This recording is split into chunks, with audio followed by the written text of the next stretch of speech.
Hey, what is up mortals, it's Edward Sailor here, and before we get into today's video, there is something I'd like to say. I'd like to let you all know that we have a merch store. Some of the items in it are only available for a limited amount of time, so if you're interested, go into the description and check it out. Each purchase helps us make more content. Secondly, if this video hits 300 likes by the end of a week, we will continue this what if. Thirdly, if you didn't know, only 41.3% of you guys are subscribed to us, so please hit that subscribe button and click the bell icon. Now with that out of the way, let's get into the story. When we last left off, Izuku and Shigaraki were getting stalked by a strange girl while they were training. As Izuku approaches the person carefully, they move behind a tree and out of his view. As he went to look around the tree, the person was gone without a trace. Confused and a bit scared, Izuku begins to look around frantically. At first he thought it could have been someone with an invisible quirk or something, but they would have left something to give them away. Rustling a tree branch, Shigaraki tries to assure Izuku that it was probably someone training their quirk for the sports festival. They were wearing a PE uniform after all, but something didn't feel right to Shigaraki either. The way she was watching them was like she was studying them, checking out the competition maybe. With that strange encounter out of the way, the day would end with Bakugo getting the other classes to hate 1A, just like in regular canon. We now move on to the day of the sports festival. While class 1A were in the waiting room, Izuku was just sitting with Shigaraki and Uraraka, talking about how Shigaraki would be at a disadvantage in anything that involved fighting each other since of his quirk. After a bit, someone comes barging into the changing room. Izuku recognized him as Nato Monoma, a class 1B student. Shocked, Izuku asked him what he was doing here since his encounter with Bakugo. It was clear he hated 1A. Simple. There's a little rumor going around that you're going to be one for all successor, and I'm just here to talk to you about it. Oh, come on, Midoriya. You have a costume from his support company. You'll fight just like him, and not to mention, I even heard you were at his side during the USJ attack. Don't tell me those are all coincidences. Monoma explains, but Uraraka then says, by his own logic, shouldn't Shigaraki be one for all successor? It wouldn't make sense to train two successors, even though that is precisely what he did. I have no idea about Shigaraki. My source just said they overheard Midoriya talk to Stain about how he was close to one for all. Then he asked a load of questions. She's been stalking you ever since. Now knowing that girl had been stalking him for longer than he thought, and that she had mistaken him for being Shigaraki, Izuku starts to question Monoma on who this girl was. But Monoma just tells him it isn't essential now, then explains how he was going to be bringing up the point that one for all's quirk was unknown and he appeared to have multiple of them, and since he had a copy quirk, it made more sense for him to be one for all's successor. While leaving the room, Monoma then exclaims that meant he was going to beat Izuku to show the world that he was next. Izuku just sat there speechless. He had only properly known Monoma for a few minutes and he was already starting a fight with him. Then a few people like Mina Ashido and Kaminari would start questioning Izuku about knowing one for all, leading to everyone else wanting to know what that was about. Izuku looks around, seeing everyone staring at him and Shigaraki looking like he was about to have a panic attack with everyone staring at both of them. Bakugo also stares at Izuku, giving him a look of pure anger and confusion. He was starting to put two and two together. Izuku uses that excuse from before and then says he was more concerned that Monoma admitted that another student was stalking him. Then as the classes of UA entered the center of the sports stadium, Izuku could see a girl staring at him out of the corner of his eye. It was 100% his stalker. As he turned to look at her, she seemed to vanish into the crowd of 1B students. When the students got to the center of the stadium,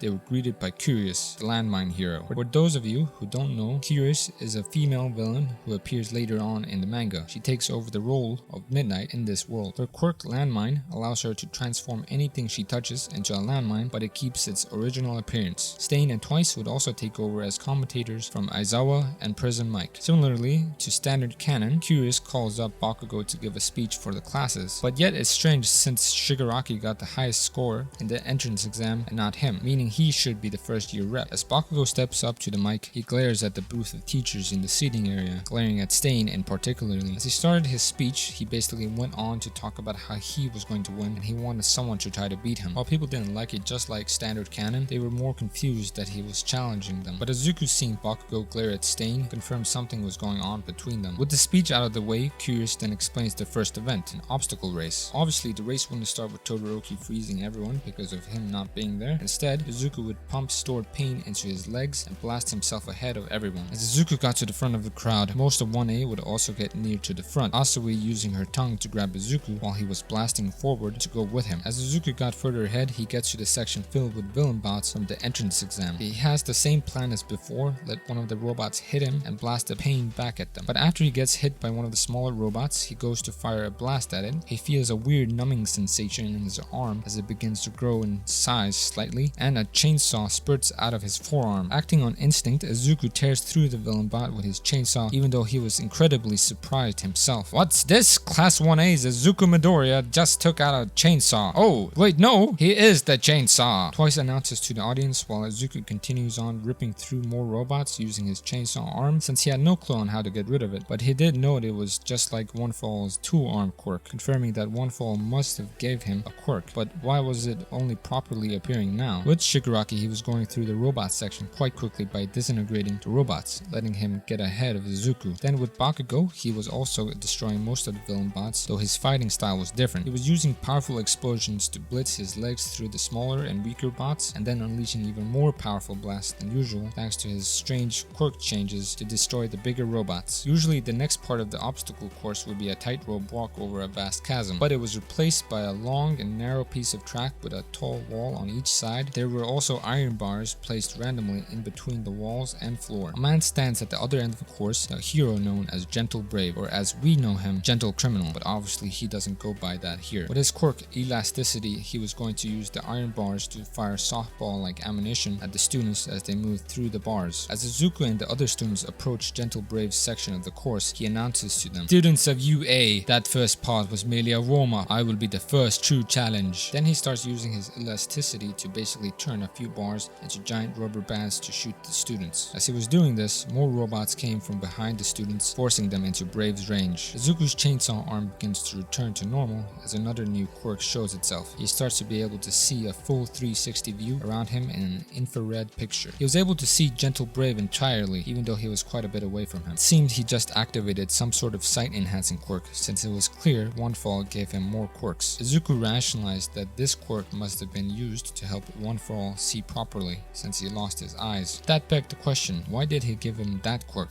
Of all things. With Izuku moving through the corridor rather quickly thanks to being able to see Gentle Brave's every move, but he stops in surprise as he sees a group of Twice clones climbing on top of the walls and start running on top, one of them waving a UA sports uniform. "There goes my own class's resident shapeshifter, Himiko Toga," Twice announces. He is the homeroom teacher of 1B. For those of you who aren't caught up with the manga, Toga's normal quirk is the ability to drink someone's blood and become that person, but later on she unlocks the ability to also use that person's quirk. In this universe, she unlocks that ability a lot sooner, and it will be explained why in a bit. While shocked, Gentle Brave just watches as Toga gets past him and everyone else. There wasn't much he could do. If he went after Toga, it let even more students get past him. As Toga got past Gentle Brave's section, the Twice clones turn into goop as she puts back on her PE uniform and transforms back to normal, letting Izuku see that she was the one who had been stalking him. While focusing on Toga, a softball hits Izuku in the head, knocking him to the ground. He needed to worry about the race before he could worry about Toga, and with him not being able to use his overflow quirk, he was at a significant disadvantage. Bakugo had just flown over this section, while Shigaraki was quick enough to maneuver around the iron bars while not getting hit. With his classmates passing him, he needed to get going and fast. So Izuku takes a deep breath and closes his eyes, using his infrared quirk to see everything around him, letting him dodge projectiles and the other students' attacks. As he got further up, he got an idea. Gentle Brave moved up a bit before seeing Toga, and then moving back, leaving a few bars elastic. So Izuku jumps onto one of the bars, bouncing him into the air. The plan was to land on top of the wall and go from there. As he gets into the air, his infrared vision disappears as his overflow quirk returns. Acting on his feet, as Izuku gains back the stored pain from before and pumps it into his arms, blasting it at the ground to send the other students back and boosting himself forward, getting him to the minefield part of the course. At the minefield, Shigaraki and Bakugo were fighting each other,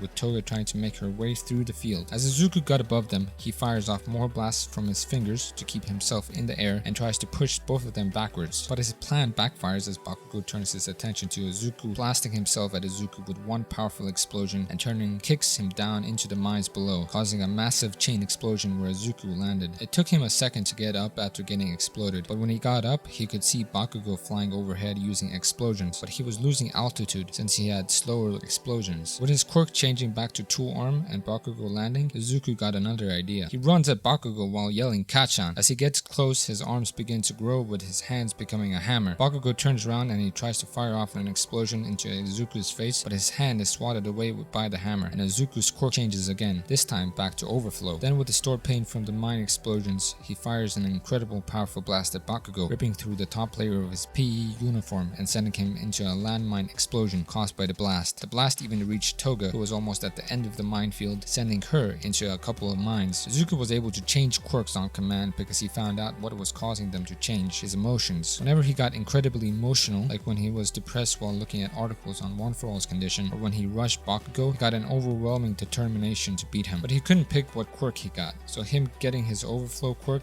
during that attack was a 1/3 chance. With Bakugo out of the way, Izuku starts making his way to the end. Toga would come first due to her getting an early lead and keeping it, making her a target for the next game. Izuku would come in close second, trying to stay calm and blasting himself to the end. Shigaraki would then finish in third thanks to his tactical mind and rational thinking, plus Bakugo was still in shock that Izuku would attack him and then counter him like that, getting him in 4th place. Thank you all for watching the video to the end. Now there's a few more things that I would like to go over before the video ends. On behalf of We the Celestials, I'd like to thank the writer for this video as well as the editor for this video. Their details will be in the description. If you're a voice actor, editor, or writer, or you're interested in becoming one of those, go into the Discord that is in the description of this video and hit up the head of one of those areas. We're always looking for members to join us. That's it from us for today's video, so thank you all for watching, and don't forget to hit that subscribe button if you're interested and hit that like button if you liked the video. Until next time, peace out mortals, have an amazing day.